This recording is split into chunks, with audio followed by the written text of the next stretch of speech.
Welcome back to the channel. Navigraph recently released the results from its survey of 2024. Let's dive in.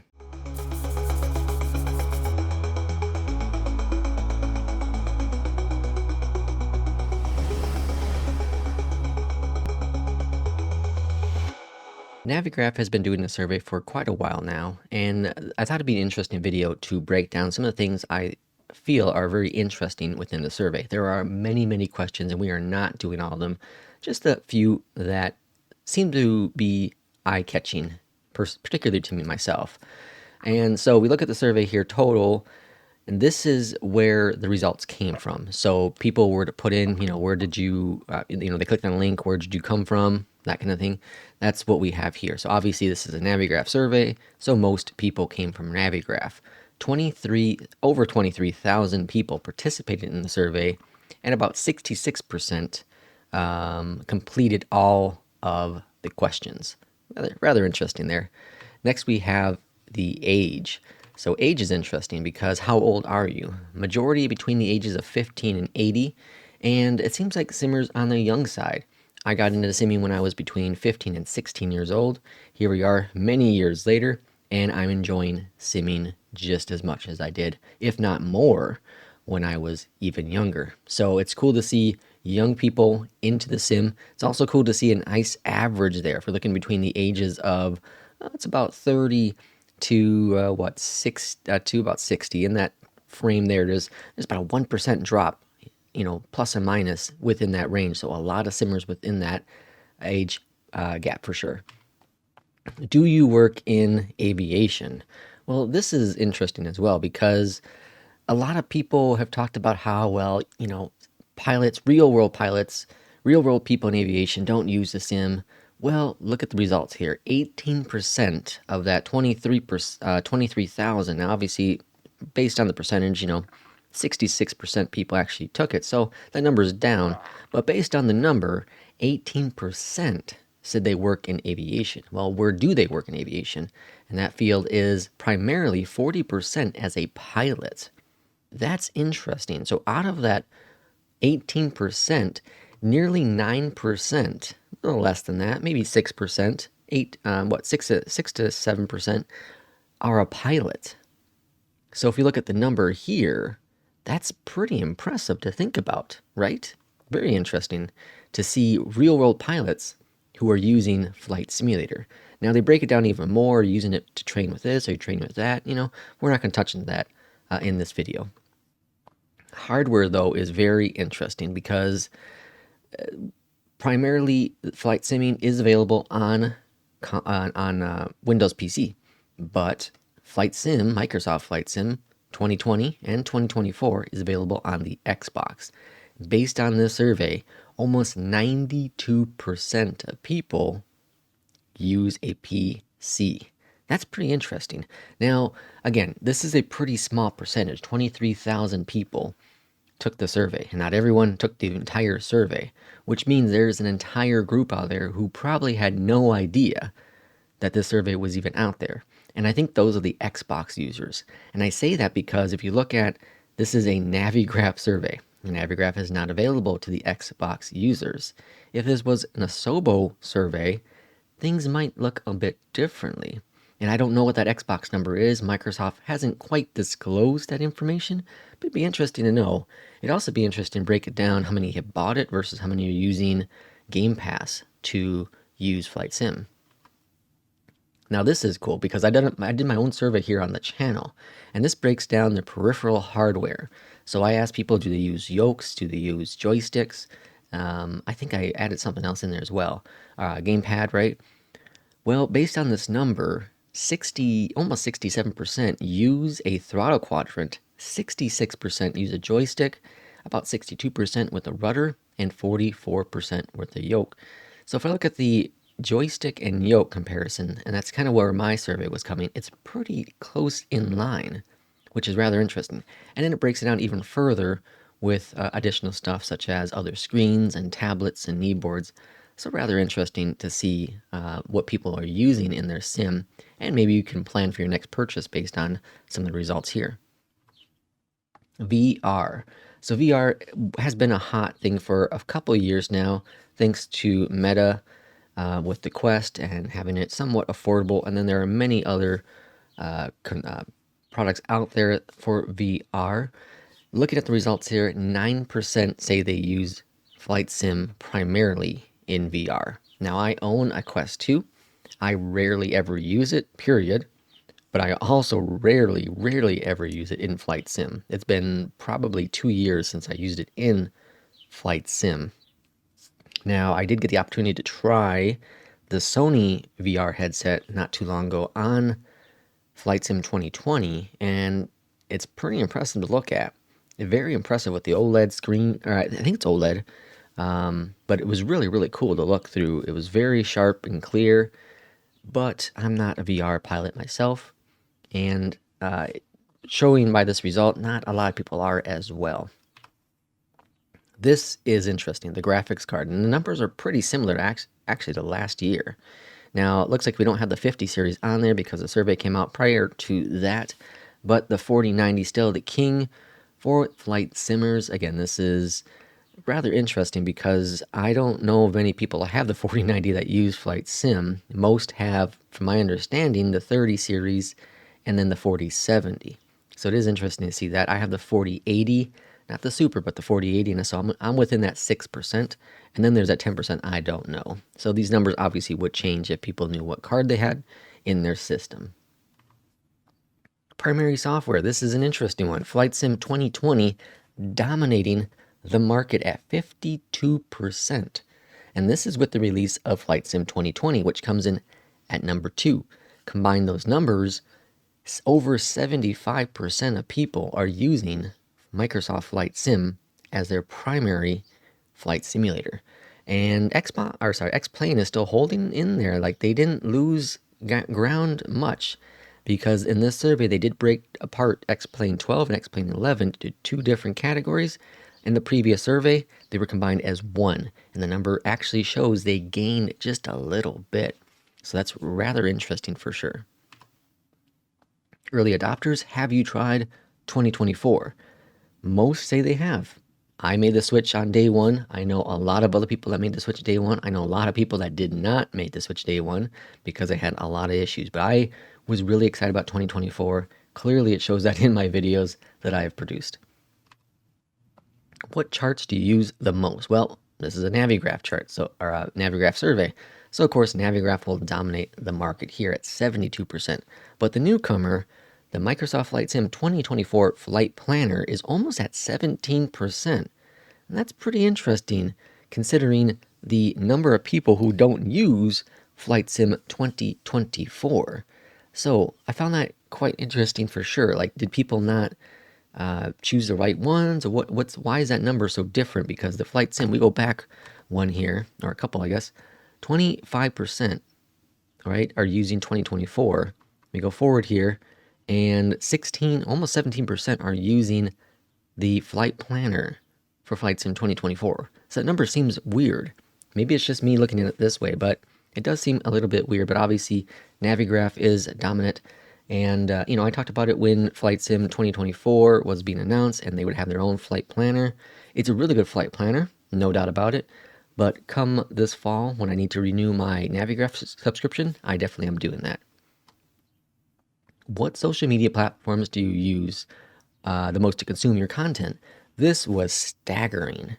93% use YouTube, and 60% use Discord. Now, Discord made sense because as Discord's evolved more and more developers are going to Discord for support. More developers are there for news and additional content.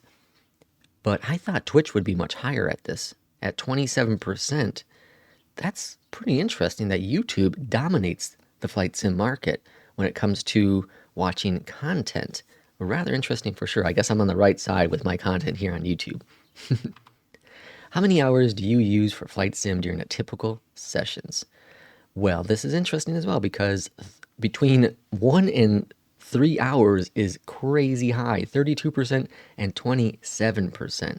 That's crazy. Now, I wonder how people break this down though, because Do they? It's okay. So it's the way I read it is how many hours do you use the flight sim during a typical session? So one session meaning the time you start flight sim, the time you end flight sim. Does that also count if you have to restart flight sim? Does that also count if you go take a 10-minute break, half-hour break? Does it count? Are people thinking about this as days? How many hours in a day do you fly? So this is rather interesting. But for me, you watch my streams, I've said anywhere between 1 to 1.5 hours is typically my sweet spot. I don't like to cruise too much. I like to be able to get up in the air, cruise for 45 minutes or so, and then prepare for landing. But it looks like a lot of people like to do between 2 and 3 hours, and even that 4 hours is pushed up there as well. So that's rather interesting. So we have a lot of long haul pilots out there. Which do you enjoy flying the most? Well, commercial airlines dominate the market here for sure. 75% and 67%. Now, I think this survey might be a little biased towards the airliners as well because Navigraph, I feel, is primarily meant for the commercial airliner pilots. And while it does work for general aviation as well, I do feel that if you are a Navigraph subscriber, you primarily are going to be using airliners. So I think it's a little biased there, but I still think that the airliners dominate the market regardless. Add-ons. Well, the flight sim, the first ever flight sim awards that came out earlier this year showed that Fenix won the award for the best aircraft in flight sim. And clearly on this chart, it shows the same thing. 55% of people say they normally fly the Fenix. And then we have the PMDG, which is next in both categories of the 737 and the 777, followed by the Init builds, which is a newcomer at 23%. Pretty impressive. Then we have the free guys in there. And then we have the Boeing Max from iFly at about 12%, which surprised me. I thought that would be a lot higher on the list, but I guess not a lot of people are interested in the Max, comparing it to the PMDG. Now, the PMDG is also available in the marketplace, so that might change things up there as well. And then this is really cool because if I looked at the chart, I don't have it in here, but I looked at the chart and where do you fly typically? Okay, Europe at 76%, North America at 61%. But there's a slide in here, I'm not going to show it in this video, unfortunately, but that says that most pilots are from North America. And then it was like California and Florida, and I can't remember the other state was, that most of the US pilots are from. And I thought that was interesting that most fly in Europe, and then secondary is North America. So rather interesting as well. Europe is a beautiful place, and I primarily fly in North America, in the US, but I really do want to get over and do more European flying. And then real world traffic. How important is it to you? Yes, the immersion, almost 57% people say the immersion for sure. And then yes, for realistic ATC simulation. Very cool. So people want to see traffic for sure within their sim. And then we're getting closer to what this channel has been primarily about, which is ATC. Well, AI ATC in that case. And then which injector do you use the most? FSLTL dominating market at 44%, which is crazy. Default sim at 15%. Now, FS Traffic's not on here, which I found interesting because that's a pretty decent one. It's a one-time purchase as well, and they've done a good job with it. But surprisingly, that's not in here. None of the above at 30%, and then other 11%. The best product release in the past 12 months. Well, the A319 2021 dominates the market there at 18%. Well, I guess not dominates because they're just ahead of 2024, which is interesting because not as many people switched over to it, but they say it is the single best simulator product released. Rather interesting for sure. And then, of course, the 777, the 350 is on there as well, and the 380 from Fly-by-Wire on there as well. And then we go down the list a little bit further, and we see BeyondATC at almost 4%, X-Plane at almost 4% as well. Really cool to see those products on the list here.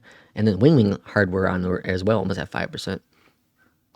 All right, here's what this channel has been primarily about, and that is ATC. Well, primarily AI ATC. And VATSIM dominates this chart at almost 43%, 42.4% of people who use ATC primarily use VATSIM. Number 2, though, 24.9% BeyondATC. So congratulations to BeyondATC. They won an award at the Flight Sim Awards results, whatever that was called. They had won that for the was one of the best products or something like that. So they're at almost 25%. They beat the default simulator software, so that's X-Plane and Flight Sim, from my understanding. And then you have Say Intentions at about 10%. So that is interesting. FS HUD's on there as well at 3.5%. So you can see that between the default and Say Intentions, combine both of those together, and there are still more BeyondATC users out there, which is rather interesting for sure. And in that 3.5% is a pretty good number for FS HUD. Now, which of the following online networks have you flown in the past 12 months? 88%. This is last year's VATSIM. So you can see VATSIM has taken a push back a little bit, haven't they? 88%, almost 89%, have taken a step back with the growing default ATC and the growing, well, I guess I'm not sure if it's default growing, but the default ATC has improved with both Flight Sim 2024 and with X-Plane, just a little bit for both of them. But definitely BeyondATC, Say Intentions, FS HUD have improved a lot when it comes to external ATC software. Anticipated product releases: Bluebird 757767. Everyone really wants that. Everyone really wants a 747 from PMDG. Some more updates for Flight Sim 2024, and then the 777 coming to 2024. The one I'm looking forward to is that AnyBuilds A220. I'm really excited about that plane. And then we have down on the list 737 and the 737 MAX for Flight Sim 2024. And then we have the experiences here.